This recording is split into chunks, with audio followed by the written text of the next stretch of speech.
Oui, vas-y. Rebonjour. On est encore dans notre sujet des 10 plus grosses erreurs commises par les débutants. Qu'au début, on prévoyait faire juste une vidéo et finalement, on a menti. On trouvait ça un peu trop long pour une seule vidéo. Fait que là, c'est la deuxième partie. Effectivement. Donc, bonjour à tout le monde. J'espère que tu vas bien, Mister. Toujours. Ouais. Allez. Donc, c'est ça. On était rendu au 6e point, qui est de la plus grosse, pas la plus grosse erreur, mais une des plus grosses erreurs commises. Prioriser la quantité avant la qualité. C'est ça. Donc, faire une tonne de mouvements au gym, mais pas se concentrer sur les bons mouvements, en fait. Vraiment. Ou de faire vraiment beaucoup de répétitions puis de pas les faire comme il faut avec une mauvaise forme. Vraiment, on s'aperçoit que la sélection d'exercices de plus en plus de nos jours, les gens commencent à prendre un pas de recul pour bien sélectionner les exercices. Mais on s'aperçoit que des fois, surtout quand il y a énormément de volume juste pour rentrer du volume, donc prioriser la quantité, on s'aperçoit qu'il y a beaucoup de redondance au niveau des exercices. Donc pour ceux qui vont faire du flat bench press avec une barbell, du flat bench press avec des dumbbells, peut-être du fly avec des dumbbells et du machine chest press, c'est toute la même maudite affaire. Langue articulaire réparée, ben vas-y. J'allais dire, ils viennent de faire du dumbbell fly, du pec deck, puis là, ils vont monopoliser 2 poulies pour faire une autre variation de fly. Fait que c'est un petit peu redondant, fait comme, tu sais, on est mieux de séparer le volume, honnêtement, au lieu d'en faire autant que ça, de construire la qualité, faire des angles différents. Au niveau de nos pectoraux, on a notre grand pectoral, notre petit pectoral, on a un chef claviculaire, le sternocostal, donc c'est important de savoir ici que, au lieu de faire tout dans le même workout, séparez vos exercices, limitez-vous à 2 ou 3 exercices maximum pour un groupe musculaire, allez-y avec des angles différents, donc des variations qui ont plus de sens. Puis concentrez-vous vraiment sur la qualité, sur la surcharge. Ouais, exact. Puis vous assurez que chaque répétition soit le mieux exécutée possible. C'est pas toujours parce qu'il y en a plus que c'est ce qu'il y a de mieux. Tu sais, se dire, si je fais 10 répétitions, ça va être mieux qu'en faire 7, mais si les 3 dernières sont mal faites, non, c'est pas mieux. C'est mieux d'habituer le corps à faire tout le temps le bon mouvement pour pouvoir progresser encore plus. Ouais, comme avec tout, puis souvent on parle de volume et d'intensité, une définition super simple, juste pour simplement bien concrétiser et simplifier les choses. Volume, souvent, ça va être le nombre de séries par exercice, par groupe musculaire. L'intensité, dans ce cas-ci, ça va être notre proximité à l'épuisement. Donc, l'épuisement étant l'incapacité à générer suffisamment de force pour compléter une répétition complète, donc avec une amplitude qu'on dit qui est standardisée du point A au point B. Donc, pour les biceps, par exemple, l'épuisement, ça va être l'incapacité à se rendre jusqu'en haut ici. Si on commence à faire des demi-marathons, des partiels, ça, c'est un sujet pour une autre journée, mais ça va au-delà du sujet de la vidéo. Donc, c'est vraiment de l'amplitude complète. Concentrez-vous vraiment sur l'intensité, sur la qualité. Une fois que vous avez ça, éventuellement, après des semaines, peut-être des mois, peut-être que ça peut être intéressant à conseiller peut-être d'augmenter le nombre de séries, mais pour l'instant, la qualité, pour le sujet de la vidéo, qui est la clientèle cible, c'est les débutants, concentrez-vous vraiment sur la qualité avant. Exact. C'est assez pour le 6e point. Super. Ben, fait que prochain, tout le monde, ignorer ses signaux corporels. Ça, c'est quelque chose d'expérience qui est vraiment commun, que la plupart des gens ne sont pas à l'écoute de leur corps. Donc, nos signaux corporels, aussi connus comme notre fameux biofeedback, n'est-ce pas, le terme fancy scientifique. En gros, nos signaux corporels nous parlent, on devrait les écouter. Donc, on sait que c'est sûr que les jeunes qui commencent, parce qu'encore une fois, un débutant, c'est pas nécessairement l'âge. Tu peux être un débutant à 70 ans, c'est possible. Il y en a qui découvrent l'entraînement plus dans la partie plus tard de leur vie. Essentiellement, c'est sûr, quand tu es plus jeune, tu as moins d'usure, tu as moins de millage, il y a de fortes chances que tu sois moins à l'écoute de ton corps. Simplement parce qu'également, vu que tu as moins d'usure, tu vas probablement avoir moins de douleur. Ton arthrose nécessairement va pas être autant avancée, ça c'est certain, voire très peu présent.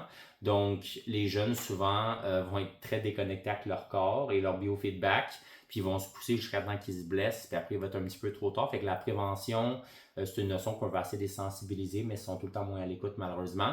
Mais pour les débutants qui commencent justement un petit peu plus tard, à peut-être 50, 60 ans et plus, qui ont déjà du millage, peu importe la raison, c'est vraiment important pour eux d'être en mesure d'écouter leur corps. Donc, s'ils travaillent avec un entraîneur, ça va être important de transmettre l'information à l'entraîneur pour que l'entraîneur puisse faire des ajustements au niveau du plan d'entraînement, ou si c'est des personnes qui s'entraînent par soi-même. Si votre fameux bench press, encore une fois, l'exercice le plus populaire de haut de corps, honnêtement, chez les gens, est quelque chose qui hérite votre épaule, votre coude ou peu importe, il est temps de faire un changement, honnêtement.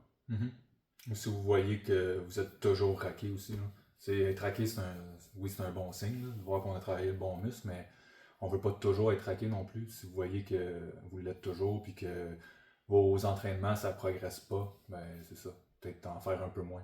Vraiment. Puis tu sais, c'est un point qu'on va parler un petit peu, le prochain qu'on va parler, mais c'est si jamais on veut constamment changer d'exercice, là, c'est sûr que ça peut être vraiment un couteau de double tranchant, mais l'idée, changer d'exercice dans le cas comme j'ai mentionné, si c'est dû à une blessure, une limitation, par exemple articulaire, là, vous avez vraiment mal à une articulation, il serait temps de faire un changement puis d'écouter son biofeedback parce que sinon on va être vraiment dans l'irritation. Puis encore une fois, plus que le trou va être creusé de façon profonde, plus que ça va être difficile de s'en remettre. Puis ça va être un gros obstacle pour atteindre votre objectif d'entraînement. Le prochain point, le 8e point, on a dit que c'était pas rester fidèle à son programme d'entraînement. Nous autres aussi, des fois, on la commet, cette erreur-là. Puis c'est très tentant pour le monde quand on apprend de plus en plus sur l'entraînement ou que tu vois des personnes, mettons, qui ont une bonne shape ou qui ont la force que tu aimerais avoir, faire un exercice puis tu te dis « Ah ouais, cet exercice-là, j'aimerais la faire » puis tu viens à changer ton programme d'entraînement. C'est pas grave de faire des changements quand, mettons, tu n'as pas un programme d'entraînement déjà prédéterminé ou que tu n'as pas des bons résultats, mais tu sais, quand tu as un programme qui fonctionne puis tu vois des résultats, essaye de rien changer pour l'instant, tu sais. Puis il faut que tu donnes une chance aussi au programme, là, tu sais. Souvent, le monde sont impatients, puis ils se disent « Ah, ça fait 3 semaines, puis j'ai pas de résultats, mais il faut être patient, tu sais. » Puis souvent, ils vont voir quelqu'un dire « Ah, ça, c'est le meilleur exercice de chest, que c'est l'exercice de chest que vous devriez faire, puis tout ça, puis c'est la meilleure. » Puis ils vont dire, OK, ben, le monde, des fois, ils vont penser qu'ils perdent leur temps à pas la faire, tu sais. Mais, tu sais, passer de l'exercice qu'ils font déjà à celle-là, va pas être une différence de jour et la nuit, là, tu comprends? Là? Souvent, le monde, ils voient même pas la différence, leur physique, là, tu sais. Le plus important, c'est de rester fidèle à votre programme d'entraînement. Ah, vraiment, écoute Max, j'aime ça, totalement mentionné tes points, honnêtement. Les gens, souvent, effectivement, sont incapables de rester vraiment sur un programme. Moi, je blâme honnêtement partiellement les réseaux sociaux. On peut parler de TikTok, on peut parler de YouTube. Il y a tellement de contenu, il y a tellement d'influence. Donc, les influenceurs, justement, sont influençables, honnêtement. On l'a dit nous-mêmes, c'était pareil pour un exercice, là, notamment le dumbbell pull-over sur un banc incliné. Ouais. C'est notre fameux Eric Helms. Il y a des exercices, par exemple. Pour X raison, écoute, on est des humains, on est des aides d'habitude. Éventuellement, il y a la monotonie qui s'installe, puis on a besoin du changement, puis c'est correct. Il ne faut juste pas que ça devienne une habitude, honnêtement. Exact. Donc, prochain point, Mister. Ça, celui-là, je l'aime beaucoup. Je l'avais parlé. Être paralysé par l'analyse. Ça, honnêtement, un argument peut dire qu'une couple d'années, j'aurais dit c'est quelque chose qui est plus pour comme les intermédiaires, donc eux qui ont quand même une base en entraînement, qui s'appelle un petit bout qui s'entraîne. Mais je trouve que de plus en plus, les débutants, je pense à cause de la grande encore une fois accès aux réseaux sociaux, il y a beaucoup d'influenceurs, il y a beaucoup d'autorités dans le domaine qui vont acheter de l'information dans certains cas très bien, certains cas moins intéressants, et on s'aperçoit qu'on veut tout le temps qu'est-ce qui est optimal. Donc, on veut vraiment la meilleure affaire possible, mais encore une fois, la réponse est ça va dépendre du contexte, ça va dépendre de la réalité, comme le premier point dans la première partie de cette vidéo-là qu'on a parlé. Faites juste commencer un programme, honnêtement. Si vous avez un entraîneur, faites-lui confiance. Si vous n'en avez pas, vous ne savez pas trop par où commencer, prenez un programme qui a été bien coté en ligne. Il y en a plein, honnêtement. Et à la base, faites juste commencer votre programme parce que sinon, vous allez embarquer dans le fameux plus grand piège de l'être humain lors de la procrastination. Donc, tout le temps repousser quelque chose qu'on fait tous les jours. Comme étudiant, les étudiants le font tout le temps. Moi, je le faisais tout le temps, je remettais mes études. Comme adulte, que ce soit dans votre vie professionnelle ou dans votre vie privée. Pour moi, je déteste, on parlait de ça tout à l'heure, de l'aspirateur. Bon, pour ça, l'aspirateur, j'aime pas ça. C'est une corvée, je le remets tout le temps. Et éventuellement, il va y avoir ça de poussière, tu sais. Fait que l'important ici, c'est arrêter d'être intimidé par certains. Oh non, je veux pas faire ça, c'est pas optimal. D'un, il n'y a pas de meilleur exercice. Ça, encore une fois, c'est sujet pour une autre vidéo. Prenez un programme qui a été prouvé, que beaucoup de cas qui ont montré que ça a apporté des beaux résultats. Commencez avec ça, puis le plus que vous allez apprendre à connaître votre corps, une fois que vous avez des résultats pour une couple de mois, peut-être commencer à explorer certains nouveaux mouvements, mais l'important, c'est de commencer le plus rapidement possible. Exact, commencer le plus rapidement possible, puis comme je disais tantôt, laisser une chance à son programme, puis d'avoir la constance aussi. Parce que je cherche une façon de bien expliquer ça, là, mais mettons qu'on aurait un programme A et programme B, puis que le programme B est vraiment le meilleur programme pour nous donner 100% des meilleurs résultats, mais qu'on change, mettons, du programme A au programme B. Le fait de changer, mettons, de sortir du programme A, des fois, pourrait ne pas nous apporter les meilleurs résultats. Tandis que si on restait au programme A, puis qu'on resterait constant avec celui-là, on pourrait avoir des meilleurs progrès. Juste par le fait de s'habituer à ces mouvements-là, par exemple. On l'a déjà dit. Je sais pas si c'était clair comment je voulais expliquer. Je pense que ça va être clair pour les téléspectateurs, honnêtement, mais on en parle tout le temps. Oh là, un low bar squat, donc une variation de squat avec une barre olympique qui est plus pratiquée en dynamophilie, en powerlifting, avec la barre bas sur le dos. Il y a une personne même pas. J'ai assez de prendre en considération les téléspectateurs, si jamais il y en a, peut-être de la France, plus français, mais en gros... Powerlifting. C'est la forme de squat qu'on est beaucoup plus penché vers l'avant, qu'on va beaucoup plus de chaîne postérieure, donc fessiers, bas dos, etc. C'est un exercice sur papier qui est vraiment pas super intéressant pour les quadriceps, mais si tu l'aimes beaucoup mieux que par exemple quelque chose comme un leg press, un hack squat, ben, tu vas être plus assidu, puis si tu le fais tout le temps, tu vas probablement avoir des meilleurs quadriceps, honnêtement, ultimement. Ça a été mon cas. La fois dans ma vie que j'ai eu les meilleures jambes, les meilleurs quadriceps. Quand je dis les meilleurs, je parle les plus développés, finalement. C'est quand je faisais du low bar, puis c'est ça, sur papier, c'est pas ça qui est conseillé si tu veux vraiment focuser le plus sur tes quads. Tu sais, le front squat, high bar, tout ça, ça serait mieux, mais c'est qu'est-ce que je me sentais le plus confort à faire, c'est qu'est-ce que j'aimais le plus faire, fait que c'est qu'est-ce que j'ai progressé le plus avec cet exercice-là, puis c'est ça qui m'a amené les meilleurs résultats. 100%, c'est vraiment un bon point. Fait qu'écoutez, pour le dernier point, donc le 10e au total sur cette deuxième partie du vidéo, ça serait la dépense non nécessaire pour les suppléments. C'est pas quelque chose, encore une fois, qu'on aime mentionner vraiment parce que c'est justement pas important, les suppléments, mais on n'a pas le choix de l'aborder parce que le domaine, on sait, le domaine des suppléments, ben c'est, je sais pas si ça a une totalité de valeur d'au-dessus de 2 milliards de dollars, mais c'est énormément d'argent. Une énorme partie du côté lucratif, honnêtement, du domaine de l'entraînement, du domaine du fitness, c'est vraiment les suppléments.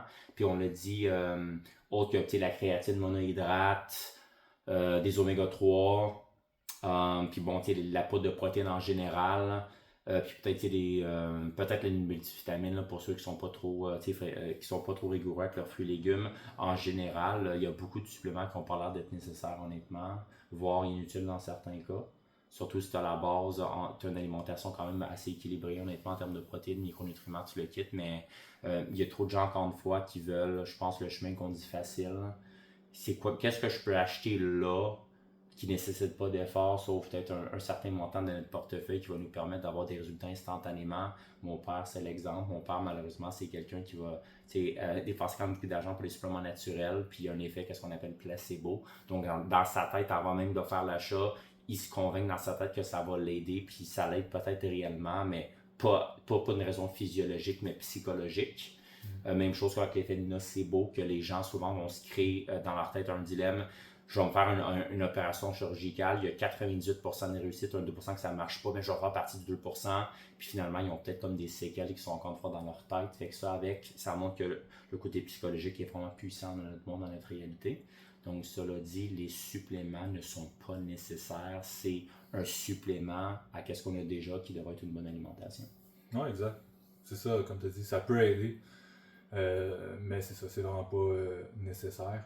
Puis la raison pourquoi on entend beaucoup de monde dire qu'on en a besoin, c'est comme tu as dit, c'est parce que ça représente beaucoup d'argent, cette business-là. C'est tellement gros qu'on voit ça partout. Là. Pas juste les business qui poussent leurs produits, mais aussi des YouTubers ou du monde qui vivent en parlant de fitness ou en coachant du monde vont conseiller beaucoup de produits parce qu'ils sont commandités par ça, parce que c'est la meilleure façon pour eux souvent de faire de l'argent. Vraiment. Puis regarde, on en a parlé déjà avec des anciens. J'avais un ancien, moi, potentiel employeur, parce que j'ai pas travaillé pour ça, je t'en avais déjà parlé, un certain mentor de Charles Poliquin qui disait que, il m'a littéralement dit mot pour mot, les clients qui refusent de dépenser pour mes suppléments, je refuse de travailler avec. C'est dégueulasse. Ça n'a pas rapport. C'est dégueulasse. Ça n'a pas sa place dans notre domaine, que notre but c'est d'améliorer la qualité de vie des gens dans tout le sens large au niveau de la santé mentale, donc au niveau du côté physique et psychologique. Si quelqu'un refuse de dépenser pour des suppléments, c'est pas grave, on s'en fout. C'est pas ça qui va les aider à changer, honnêtement. Moi, j'ai commencé à en empoigner l'an dernier, comme je te dis, puis je te mentirai pas. S'il y a une différence, c'est peut-être 1 ou 2%. Ça, c'est juste posé parce que je suis un maximaliste. Je me dis pourquoi pas. Je suis quelqu'un, je suis un minimaliste dans la vie, je vais dépenser un petit peu pour ça. Puis comme je te dis, je pense pour ceux qui commencent, pour les débutants, pensez-y même pas, honnêtement. Pensez-y même pas. Ouais, c'est ça.